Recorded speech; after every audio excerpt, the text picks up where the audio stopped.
Hello, আসসালামু আলাইকুম everyone. প্রথমবারের মতো ক্যামেরার সামনে কথা বলতেছি।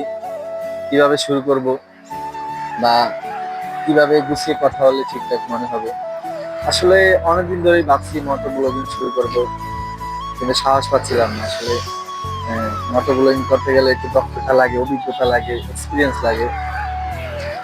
তো চিন্তা ভাবনা করলাম যে আমিও সবার মতো মোটো ব্লগিং শুরু করি, দেখা যাক কি হয়। তো অবশেষে শুরু করে ফেললাম। আজকে 300 ফিট আসছি আমরা আমার ফ্রেন্ডদের সাথে নিয়ে। 300 ফিট আইসা এই যে প্রথম ব্লগ করলাম। জানি না কেমন হয়েছে, সবাই পাশে থাকবেন, সাপোর্ট করবেন। আসসালামু আলাইকুম।